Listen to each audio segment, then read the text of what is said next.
Okay, so I have to make a little addition to that video I made about like dating, this MGTOW's advice for women who want to date a man who's in his late 20s and getting older, and especially if it is that it's before his 40s, the earliest 40s, latest 30s. Men go through another major kind of change of how the brain works, and there's a little bit more understanding of one's mortality that comes. A lot of subtlety makes more sense once a guy gets past 40 and late 30s. You also are kind of tired of putting up with a lot of dumb people's shit. And so you come across a lot of times at that stage, you come across as impatient, but it really is that you really do understand how sort of at half-mast a lot of people are at all times. And also you do start also getting tired of, like, when women try to manipulate situations and it's really clear, when men try to manipulate situations and it's really clear, these various ways that personalities just they work, how people survive in the world, it kind of starts to wear on you.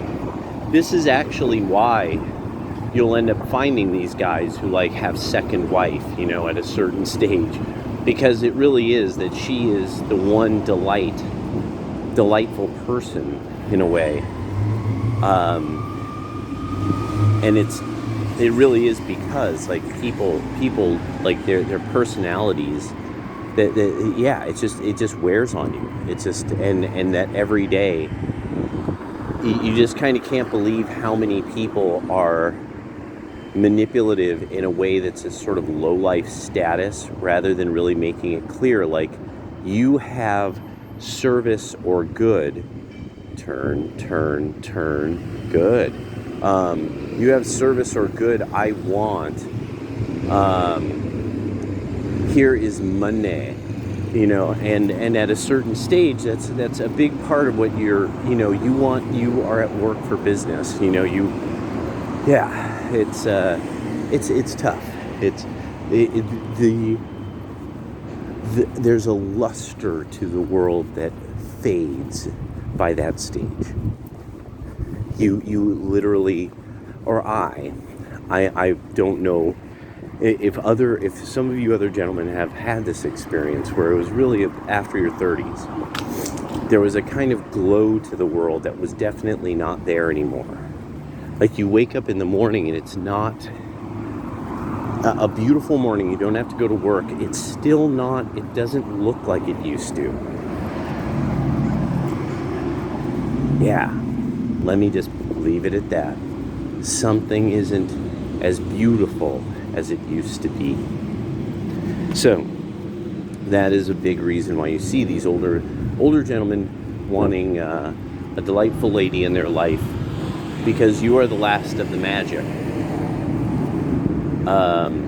Now, men could maintain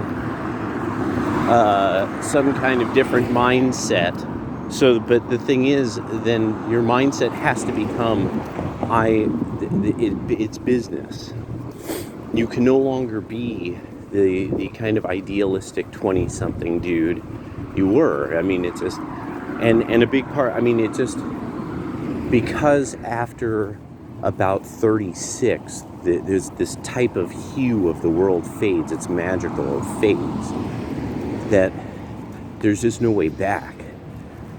And you must go, because you have to reach your next level. You've got to go from, Gandalf the Green to Borrow the Brown to Gandalf the Gray to, you have to go up your next wizard level in a way.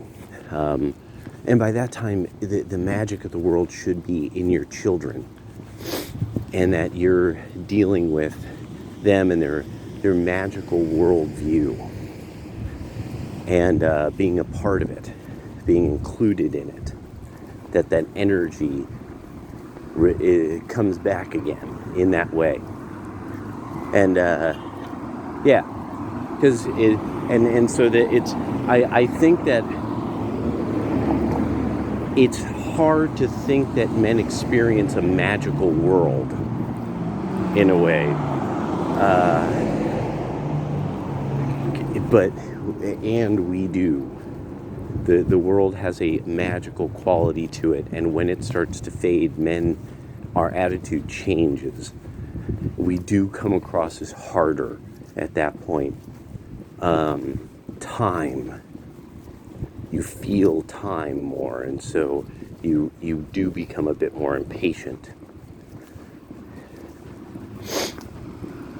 Now, you see, I don't think men say this, so I'm just putting it out there for the women who really I think American women fundamentally almost have no idea anything at all about men whatsoever.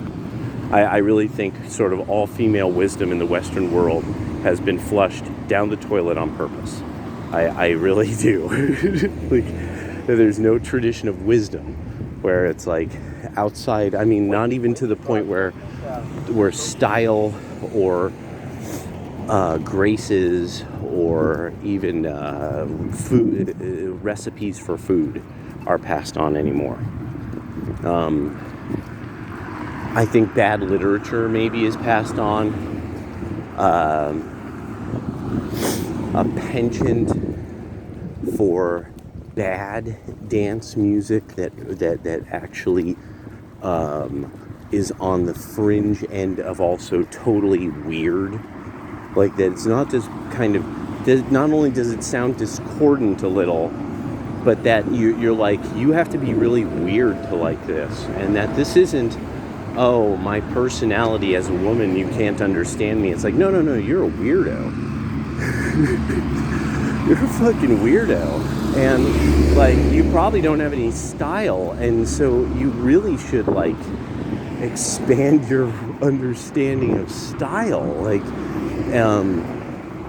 holy shit, and which means you would have to know about men's subcultures. You can't learn about style in the post-World War II, or actually post-World War I era, without knowing also about men's subcultures.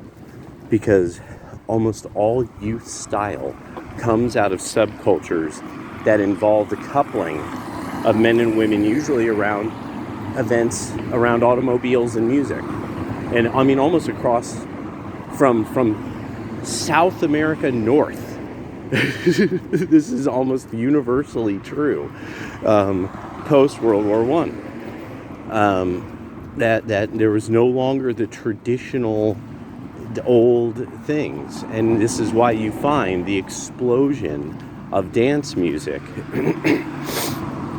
by the 1950s, as slowly players in the 1940s learned more and more and more about how to play blues-based music, which begins the dance craze that takes over the world by the 60s.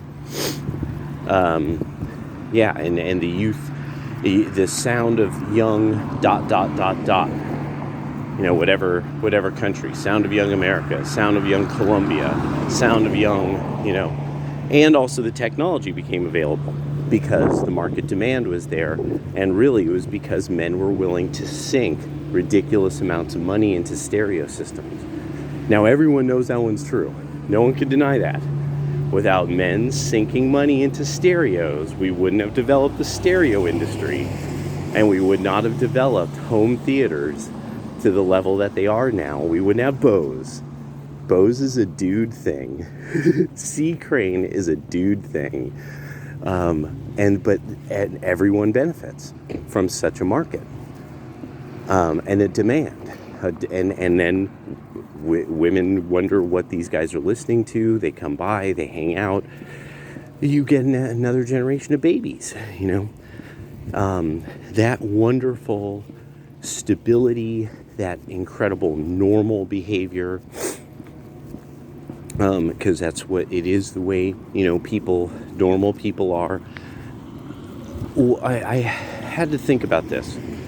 So when people talk about, I think because I think this should also be addressed, because it's one of these kind of things that's like, it's in popular culture, it's in politics now, and it's got to be getting in the way of dating. So when you meet these fellows who they're like, oh, Globo Homo, George Soros, stuff like that. Okay, so here's an example.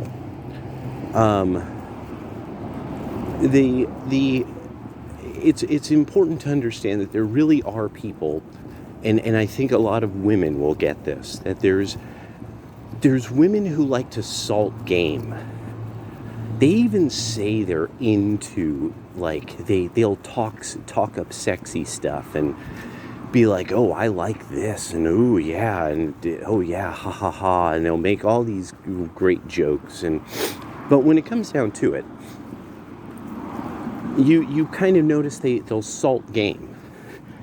That they'll like bring something, oh, that guy, let me tell you something about him, like, and then you'll find, like, the chick will be talking to some dude who you had shown interest in, or salting game, like you have an opportunity to say something to somebody you want to, and homegirl salts your game by being like, oh girl, blah blah blah, and gets in the way of it.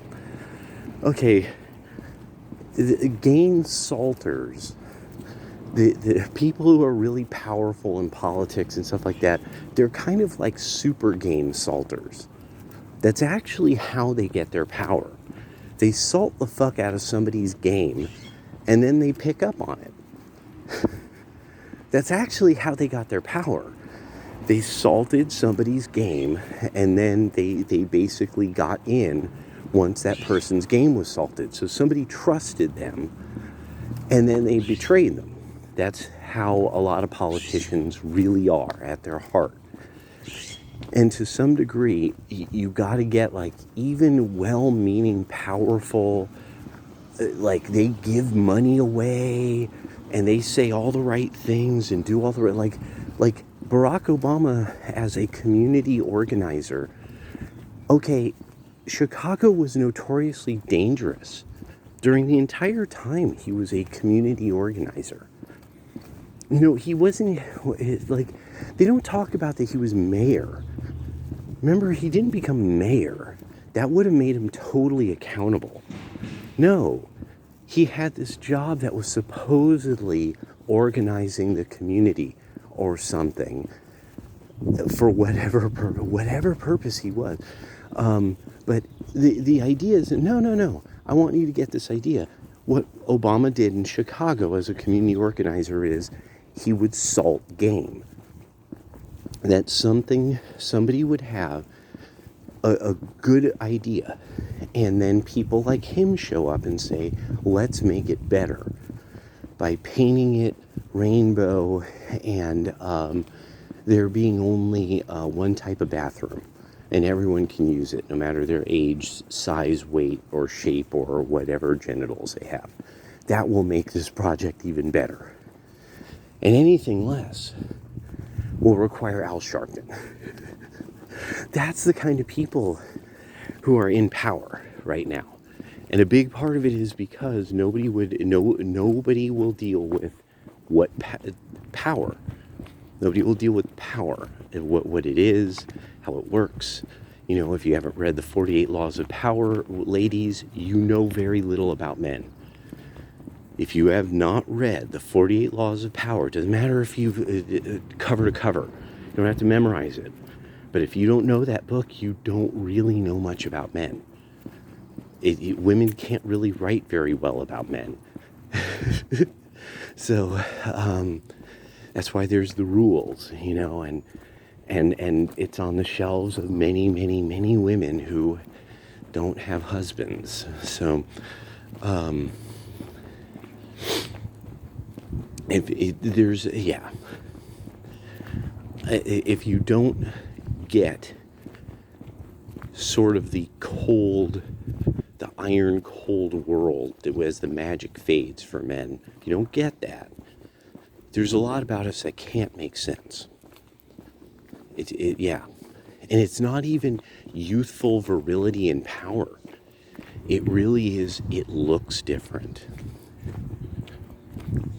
Don't know how to explain it any other way. All right, later.